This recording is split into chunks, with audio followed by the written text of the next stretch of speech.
Today, we are diving deep into something really important, a form of manipulation that can be incredibly hard to see when you're in it. It's called gaslighting. We're going to break down what it is, how to spot the classic tactics, and most importantly, how you can start to reclaim your own reality. Let's get right into it. So let me ask you this. Have you ever been in a situation where you walk away from a conversation just feeling completely confused? Maybe a little anxious? You start second-guessing everything you thought you knew was true. You're so sure something happened, but someone you trust is telling you, nope, you're remembering it all wrong. It's an awful, deeply unsettling feeling, isn't it? Well, that constant fog of confusion and self-doubt, that's not just a simple misunderstanding. It's actually a deliberate tactic. And that feeling, it has a name. Just being able to name it is the very first step toward taking back your power. So what are we talking about here? It's gaslighting. And at its core, it's a form of psychological manipulation where one person tries to make another person doubt their own mind. I'm talking about your memory, your perception of events, even your own sanity. And let's be clear, the goal here isn't just to win an argument. The real goal is to gain power and control by slowly chipping away at your confidence in yourself. You know, the term itself has a fascinating origin. It actually comes from a classic movie from 1944 called Gaslight. In the film, a husband messes with his wife's head by secretly dimming the gas-powered lights in their house. And every time she points it out, he tells her she's just imagining it, that it's all in her head. He does it over and over until she genuinely starts to believe she's losing her mind. And that right there, that's a perfect illustration of how this works. So how does this actually show up in real life? Well, people who use this tactic often pull from the same playbook. Let's break down some of the most common moves and phrases so you can start to recognize the red flags. Okay, first up, a big one. Just outright denial. They will flat out tell you that something you know was said, or an event you know happened just didn't.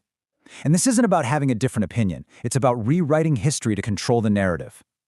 By constantly hammering away at your memory, they plant that little seed of doubt that makes you wonder, wait, can I even trust myself? Another classic tactic is making your feelings seem invalid. You try to express that you're hurt or concerned about something, and they'll hit you with, you're just being too sensitive, or you're overreacting. The whole point is to make your emotional response seem wrong or inappropriate. Over time, it can actually train you to stop trusting your own feelings. And then, of course, there's the blame shift. This is a masterclass in manipulation. They twist the situation around so that their bad behavior suddenly becomes your fault. They'll say things like, well, I wouldn't have yelled if you hadn't provoked me. See how that works? It lets them dodge all responsibility and puts the entire weight of it right on your shoulders. Now, this is where it can get really insidious. Gaslighting often hides behind two different faces. In public, a manipulator might sing your praises, telling everyone you're the best thing that ever happened to them. They seem like the perfect partner, friend, or boss. But then, behind closed doors, they're tearing you down, telling you you'd be nothing without them. This creates this crazy-making dynamic that isolates you, because who would ever believe that such a perfect person could be so cruel? Look, this isn't just about arguments or having your feelings hurt. The long-term damage from gaslighting is serious. Understanding just how much this matters for your mental health is absolutely crucial. When this happens over and over, it can lead to things like chronic anxiety, depression, and a really deep sense of being alone. You start to lose all faith in your own judgment, your intuition, your memories. And as your self-confidence completely erodes, you can become totally dependent on your manipulator because they've successfully positioned themselves as the only person who knows what's real. Okay, but here is the most important part of this whole conversation. You are not powerless in this situation.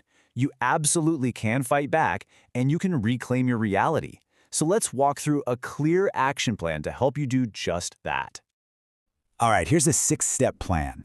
Step 1, just recognize it and name it. The moment you can say to yourself, this is gaslighting, you start taking your power back. Step 2, keep a record. And listen, this isn't to prove anything to them, it's for you. Writing things down helps you stay anchored in reality. Step 3, trust your gut.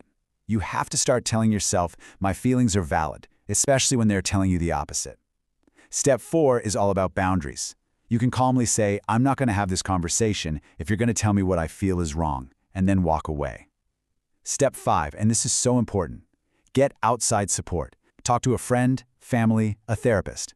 Isolation is what gives the gaslighter their power. And finally, step 6, and this can be the toughest one. If you can, create distance. Minimizing or ending contact is often the most powerful way to truly start healing.